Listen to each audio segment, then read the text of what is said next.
2016 সালে প্রায় 23 কোটি টাকা ব্যয়ে নির্মাণ হয় Naogaon medical assistant training school. জনগণের করের টাকা ব্যয় করার 9 বছর পেরিয়ে গেলেও এখনও নিয়োগ হয়নি প্রয়োজনীয় শিক্ষক কর্মচারী। তবে চলমান রাখা হয়েছে শিক্ষা কার্যক্রম। 2017 সালে 50 জন শিক্ষার্থী দিয়ে শিক্ষা কার্যক্রম শুরু করে প্রতিষ্ঠানটি। স্কুলটিতে বর্তমানে 5টি ব্যাচে মোট 206 জন অধ্যয়নরত। 4 বছর মেয়াদী ডিপ্লোমা কোর্স পরিচালনার জন্য প্রতিষ্ঠানটিতে 49 জন শিক্ষক কর্মচারী প্রয়োজন। তবে কেবল অধ্যক্ষ ও একজন অতিথি শিক্ষক দিয়েই চলছে পুরো শিক্ষা কার্যক্রম। শিক্ষক না থাকায় হচ্ছে না অনেক বিষয়ের ক্লাস, চালু করা যাচ্ছে না ল্যাব। দীর্ঘদিন তালাবদ্ধ রুমে নষ্ট হচ্ছে কম্পিউটার সহ অন্যান্য ইলেকট্রনিক্স যন্ত্রপাতি।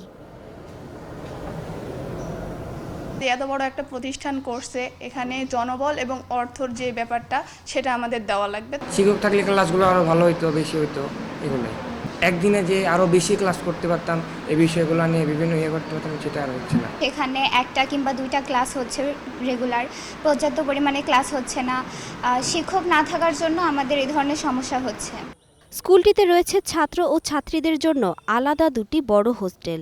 তবে সেখানে থাকার ব্যবস্থা হলেও নেই ক্যান্টিনের সুবিধা।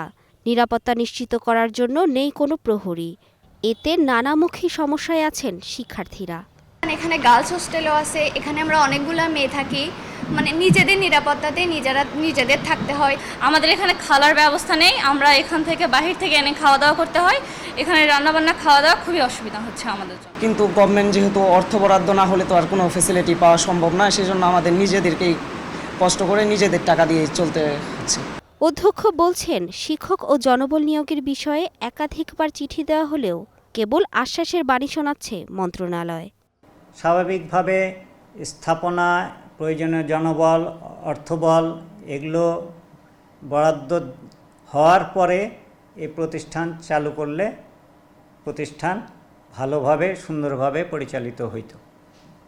এখন অর্থবলের অভাবে, জনবলের অভাবে প্রত্যেকটা কাজেই আমাদের সমস্যার সম্মুখীন হতে হয়।